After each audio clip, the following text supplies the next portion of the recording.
Alright everyone, now we have an update on the House Speaker's race. Of course, Kevin McCarthy is the front runner for that position, but there are still just enough Republicans that are holding out to potentially deny him the speakership. Now, I support that premise. I realize that Trump has given a pass to Kevin McCarthy, and I know why he did that. I don't see that as cucking, actually. I see that as, hey, if I weigh in at all and I oppose him, and then he doesn't get the position, not only the GOP will be attacking me. Basically, I'll become a leper within the party, a consistent rabble-rouser. Plus, I don't think that Trump is concerned about Kevin McCarthy, and the reason why should be evident from link in the description, archived, of course.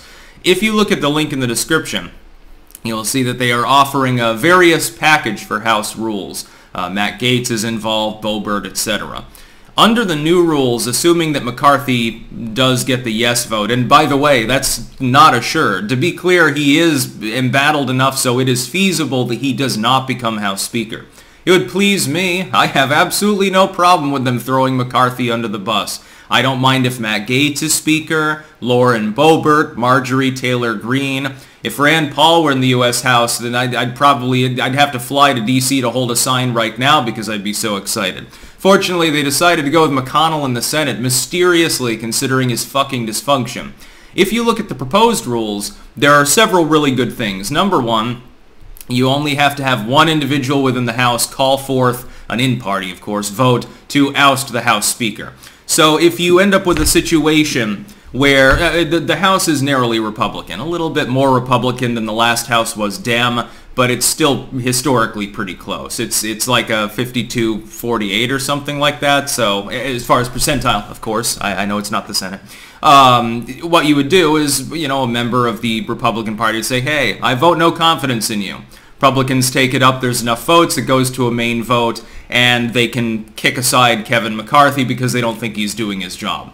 That's good because there are enough MAGA Republicans within the GOP to actually do that. That would be important. In fact, their whole goal may be to force him to sign this package to try to save his job, only to take his job out from under him within the subsequent weeks. It's possible. When Matt Gaetz says, oh, well, if he's willing to concede this one particular very important point, maybe I can vote for him for Speaker. It's because the second he steps out of line and doesn't like anything Gaetz does, he calls up a vote.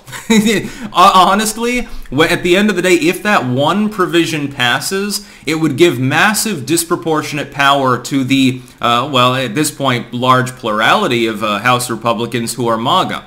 It would give them effectively they would give them the gavel, almost. At the end, McCarthy would basically be serving at their whim. Otherwise, they could completely upend his speakership. So that's good. It's an improvement on the current rules. I can't remember the threshold involved to try to get up a vote to remove the speaker and get a new one. But this would lower it to effectively anyone has any complaint at any time. Most Republicans won't do that. Some people are countering by saying, well, that'll be abused. You'll lock up the speaker forever for the entire 2-year term. Well, while that would be amusing to see, the average Republican's just a partisan unipartyist. They're not going to call up a vote. Basically, this is just MAGA's way of getting the concession of you're going to negotiate with us. You're going to do it even-handedly. You're going to do your job because we represent a significant proportion of Republican voters in the country, and you have been ignoring them, and we want to guarantee, not just your word, we want it on paper, that you're going to actually do your fucking job. Number two is a waiting period on which bills can be called to the floor, giving people 72 hours minimum to read bills. I would have gone far further than that. I would have done a big ask and said, okay, we want 14 days. We want like 2 solid weeks minimum, and then, of course, McCarthy and others would negotiate it down, and you'd arrive at some, middle ground or something. 72 hours is better than nothing, though. Right now, the way it is currently, effectively, they can call up a vote on a 10,000-page bill that nobody's read a single page of, and there's not much that anyone can do about it. This is one of the problems with the omnibus bill, and what is being suggested here, again, by Gaetz and others, is, if not a perfect solution, at the very least, a considerable improvement. There are other things, again, you can read the link in the description. There are other things in there as well. They're trying to get concessions from McCarthy. It's essentially, we can prevent you from having this prestigious job. You want to be House Speaker, you clearly do. You're not going to get it, though, unless you give us some hand-me-downs here. Better than the alternative, which is typically the Republicans would just close rank. They'd vote for him anyway. They'd get maybe one half-assed concession, and he would gobble up the significant plurality of GOP Republicans to vote for him that are MAGA. Probably what he would least like to do is to have the specific concession where anyone can call up a vote against him and attempt to draft other people to kick him out as House Speaker, thus getting somebody more qualified for the job. Again, it is likely to potentially be used by someone like Matt Gaetz, someone like a Lauren Boebert, a Marjorie Taylor Greene, somebody from that wing of the party over the course of the subsequent year. So if Trump steps back and says he's not going to contest to McCarthy because he doesn't want his own fingerprints on it if that particular situation happens, maybe McCarthy is being lulled into a false sense of security where he says, okay, well, these MAGA nuts, they don't really like me. I keep trying to do the missing link Ted Cruz style thing, and it hasn't worked fully, but if I give them these concessions, at the very least, I'm the House Speaker. I'll have to play their game.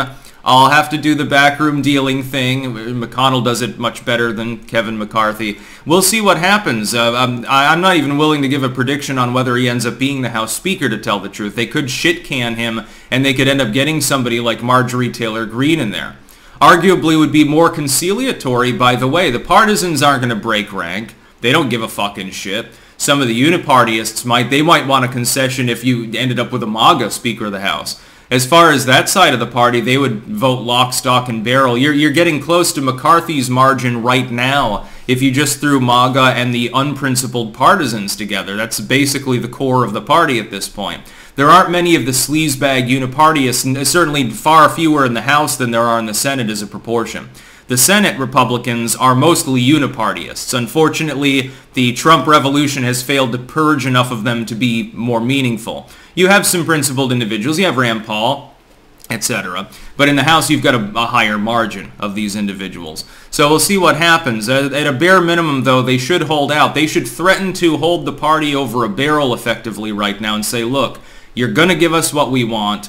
We want these House rules instituted. You do that, or all hell breaks loose politically. You don't get the Speaker's role. We'll relegate you to the back seats, Kevin McCarthy, for standing in the way of progress. And really, populism compared to yesteryear's GOP is progress. By the way, ties into something Trump posted on Truth Social earlier, where he implicates that hardline Republicans that wouldn't leave the issue of abortion alone were partially responsible for the loss in the midterms.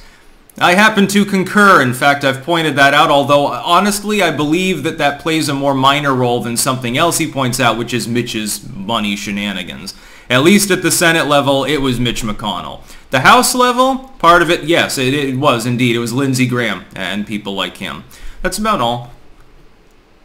Peace out.